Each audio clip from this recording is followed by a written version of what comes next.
मित्रों, क्या आप शत्रुओं से परेशान हैं? या फिर आपको लगता है कि आपकी तरक्की में कोई बाधा डाल रहा है? या आपके जीवन में बहुत ज्यादा रुकावटें आ रही हैं? अगर हां, तो यह वीडियो आपके लिए है। अंत तक बने रहे। भक्तों, अगर आप भी अपने शत्रुओं से बहुत ज्यादा परेशान हो चुके हैं, तो कागज पर नाम लिखकर जला देना, बड़े से बड़ा शत्रु भी दूर हो जाएगा। शत्रुओं से आपको छुटकारा मिल जाएगा और आपके शत्रु आपका कुछ नहीं बिगाड़ पाएंगे। तो कौन सा उपाय है? कैसे करना है? पूरी जानकारी आपको वीडियो में बताएंगे। लेकिन उससे पहले आपको बता दें कि आपके जीवन में दो तरह के शत्रु आते हैं। एक तो वह शत्रु जो सामने से आप पर वार करते हैं, आपका बुरा चाहते हैं और आपका नुकसान करने की कोशिश करते हैं। और एक ऐसे भी हनुमान जी के सच्चे भक्त हैं। तो वीडियो को लाइक कर कमेंट बॉक्स में जय श्री राम जरूर लिख दें। आज के कलयुग के समय पर शत्रुओं का बनना और शत्रुओं की संख्या का बढ़ना आम बात है, क्योंकि बहुत बार एक से ज्यादा होते हैं। बहुत साधारण सी बात है। देखिए, जो व्यक्ति अपने जीवन में आगे जा रहा है, जिसे पैसा मिल रहा है, जिसके तरक्की मिल रहा है, उसके शत्रु भी बढ़ रहे हैं। तो कहने का मतलब है कि जो ऊंचाइयों पर जा रहा है, जो पैसा कमा रहा है, जो अपनी मेहनत से पैसा कमा रहा है, उसके भी शत्रु बन जाते हैं।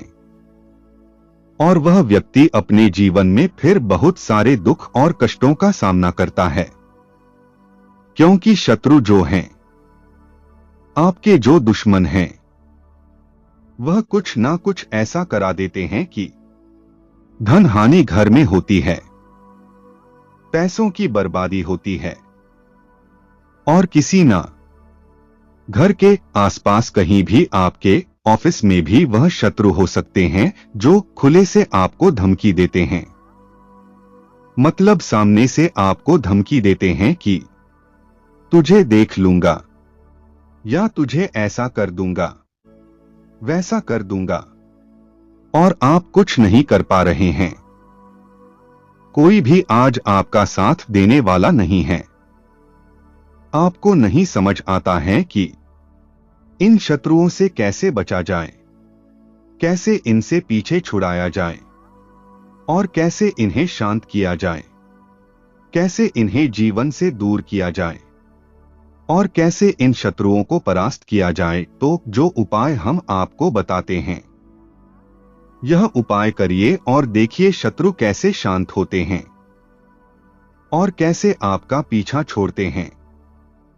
अब देखिए, गुप्त शत्रु भी बहुत ज्यादा खतरनाक होते हैं, क्योंकि वह तो आपके सामने बहुत अच्छे से बनेंगे, बहुत अच्छे से आपसे बात करेंगे, आपसे मीठे मीठे बात करेंगे, आपके साथ ऐसे बनकर रहेंगे कि उनसे ज्यादा है। और किस तरह से आपको करना है, देखिए, बहुत बार शत्रु इस तरह से भी कर देते हैं कि घर में क्लेश बढ़ जाता है और घर का क्लेश नहीं हटता है। तो देखिए, जिस घर में क्लेश होता है, वहां धन की समस्याएं भी बढ़ जाती हैं, वहां घर में पैसा भी नहीं आता है, लोग एक दूसरे से ही लड़ते रहते हैं, एक दूसरे पर गुस्सा करते रहते हैं, या फिर आपके घर में दुर्घटनाएं बहुत हो रही हैं। तब भी आप यह उपाय करिए, क्योंकि बहुत बार गुप्त शत्रु भी होते हैं जो कुछ ना कुछ करवा देते हैं और घर में धन की हानि, पैसों की समस्याएं बढ़ जाती हैं। यह उपाय करने से आपका कुछ घाटा नहीं होने वाला है, कोई नुकसान नहीं होने वाला है। इस उपाय को करने से अगर शत्रु हैं तो जीवन से दूर ही होंगे और आपको इससे लाभ ही मिलेगा। अब बहुत सारे रंग का कलम लेना है, पेन लेना है जिसका रंग काला हो, या फिर आप काला रंग की स्याही भी ले सकते हैं, या काजल जिसे हम बोलते हैं वह ले लीजिए। और आपको क्या करना है, उसे काला रंग के कलम से या उस काजल से जो आपने लिया है उससे आपको उस सफेद रंग के कागज पर अपने शत्रु का नाम लिखना है। अब देखिए, नाम तभी लिखेंगे जब आपको पूरा पक्के से पता हो कि सिर्फ एक व्यक्ति मेरा शत्रु है, 2 व्यक्ति शत्रु हैं, या 3 व्यक्ति शत्रु हैं, 3 से अधिक शत्रु हैं, या गुप्त शत्रु हैं, या ऐसे शत्रु हैं जिनके बारे में आप जानते ही नहीं हैं। फिर आपको उस कागज पर नाम नहीं लिखना है। फिर आपको क्या लिखना है, केवल आपको वहां पर शत्रु लिखना है। ठीक है, मार्कर पेन भी यहां पर आप ले सकते हैं, क्योंकि मार्कर स्केच पेन जो होता है यह इस टाइप से बोल देते हैं। तो इस तरह से उपाय करें कि कोई आपको रोके ना, कोई टोके ना, कुछ पूछे ना, मतलब चुपचाप से आपको उस समय पर यह उपाय करना है जिस समय आपके घर में ज्यादा कोई बोले ना, मतलब आपको डिस्टर्ब ना करें।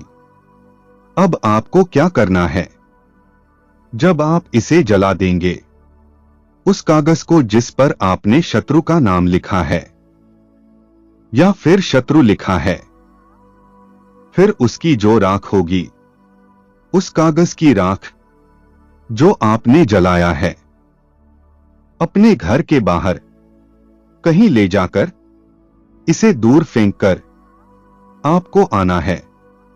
ऐसा नहीं कि बहुत दूर जाना है, थोड़ी सी दूर जाइए अपने घर से, और किसी के घर के आसपास आपको नहीं फेंकना है। इस बात का ध्यान रखें, ऐसे स्थान पर फेंकना है जहां मैदान हो या जहां पर कोई आता जाता ना हो। ज्यादा है तो आप किसी भी खाली उसको इसका दंड शनिदेव स्वयं देंगे। और मंगलवार का दिन आप सभी जानते हैं कि संकट मोचन हनुमान जी का है, जो कलयुग के एकमात्र ऐसे देवता हैं जो बुलाने पर तुरंत आते हैं और सभी की मनोकामना को तुरंत पूरा करते हैं। तो मंगलवार का दिन और शनिवार का दिन इस उपाय के लिए सबसे ज्यादा उत्तम है। आप यह उपाय शाम के समय में करेंगे, 5 बजे से लेकर 7 बजे के बीच में ही आपको इस उपाय को करना है। अब आपको यह उपाय कितनी बार करना है, तो यह उपाय 3 शनिवार कर लीजिए या 3 मंगलवार कर लीजिए। ठीक है, तो जैसे पहले मंगलवार को कर लिया, फिर दूसरे मंगलवार को कर लिया, फिर तीसरे मंगलवार को कर लिया। अब मान लीजिए आपका बीच में कोई एक मंगलवार छूट गया। मान लीजिए बहुत बार बहुत सारे लोग बाहर चले जाते हैं, तब आप अगले मंगलवार को, उसके अगले मंगलवार को भी कर सकते हैं। तो देखिए, बहुत अच्छे से उपाय आपको बताने का प्रयास किया है, पूरा एक एक पॉइंट समझाने का प्रयास किया है कि शत्रु कैसे आपका नुकसान करते हैं और किस तरह से आपको उनसे बचना है। मित्रों, यदि जानकारी अच्छी लगी हो तो लाइक करें, कमेंट करें और चैनल को सब्सक्राइब करना ना भूलें। जय श्री राम, हर हर महादेव।